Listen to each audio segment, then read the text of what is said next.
ओम नमो भगवते वासुदेवाय नमः। ओम नमो भगवते वासुदेवाय नमः। आप सभी को पापांकुशा एकादशी की हार्दिक शुभकामनाएं। आज इस वीडियो में हम आपको पापांकुशा एकादशी का महत्व और कथा सुनाएंगे। बोलो श्री कृष्ण भगवान की जय। पापों को नियंत्रित करने वाली पापांकुशा एकादशी। पापों की संख्या कलयुग में दिन प्रतिदिन बढ़ती जा रही है।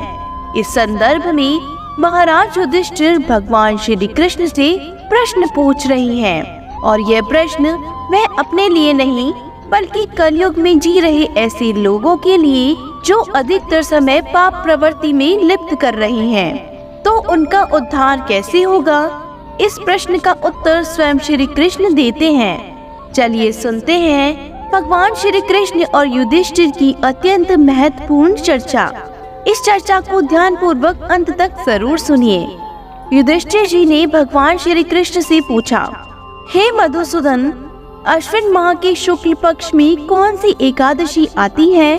कृपया इसके विषय में विस्तार पूर्वक बताएं। भगवान कहते हैं, हे राजन, अश्विन मास के शुक्ल पक्ष में आने वाली एकादशी को पापांकुशा एकादशी के नाम से जाना जाता है।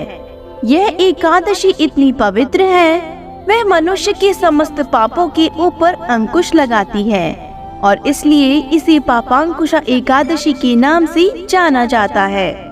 जिस प्रकार एक पतिव्रता स्त्री कभी भी अपने पति का त्याग नहीं करती, उसी प्रकार यदि मनुष्य इस पापांकुशा एकादशी का पालन नहीं करता तो उसके पाप कर्म भी कभी उसका त्याग नहीं करते। इस एकादशी का पालन करने से व्यक्ति को इस भौतिक जीवन में तमाम प्रकार के सुख प्राप्त होते हैं और मृत्यु के बाद वह आध्यात्मिक जगत में प्रवेश करता है। हजारों वर्ष तक अपनी इंद्रियों को नियंत्रित करके तपस्या करने से जो फल प्राप्त होता है, वही फल भगवान श्री विष्णु को वंदन करने से व्यक्ति को मिल जाता है। इतना ही नहीं, पृथ्वी की समस्त तीर्थ यात्रा करने से जो फल प्राप्त होता है, वह संपूर्ण फल भगवान श्री हरि के नाम का उच्चारण करने मात्र से ही प्राप्त किया जा सकता है। इसकी महिमा बताते हुए भगवान श्री कृष्ण आगे कहते हैं, राम, कृष्ण, हरि, नारायण इत्यादि नामों का उच्चारण करने से मनुष्य को कभी यमलोक के द्वार नहीं देखने पड़ते और जो व्यक्ति इस पापांकुशा एकादशी का श्रद्धा और नियम पूर्वक पालन करता है, उसे जीवन के अंत में मोक्ष की प्राप्ति होती है। आपको जानकर आश्चर्य होगा कि हमारे शास्त्रों में बताया है कि भगवान श्री विष्णु के जो भक्त शिव की निंदा करते हैं या शिव जी के जो भक्त भगवान श्री नारायण की निंदा करते हैं, तो उन्हें अवश्य ही नरक में जाना पड़ता है। लेकिन इस एकादशी का पालन करने से मनुष्य हर प्रकार के पापों से मुक्त हो जाता है और बड़ी बड़ी राजसूय यज्ञ और 100 अश्वमेध यज्ञ करने से भी जो फल प्राप्त नहीं होता, वह फल मनुष्य को इस पापांकुशा एकादशी का व्रत करने से प्राप्त हो जाता है। इतना ही नहीं, गंगा, गया, काशी और यहाँ तक कि पुष्कर में जाने से भी जो फल प्राप्त नहीं होता, वह केवल इस एकादशी का उपवास करने से प्राप्त हो जाता है। चलिए इस पापांकुशा एकादशी का महत्व का वर्णन करने के बाद इससे जुड़ी हुई पौराणिक कथा सुनाते हैं। प्राचीन समय में विंध्य पर्वत पर क्रोधन नाम एक बहेलिया रहता था। वह बड़ा क्रूर था। उसका सारा जीवन हिंसा, लूटपाट, मद्यपान और गलत संगति, पाप कर्मों में बीता।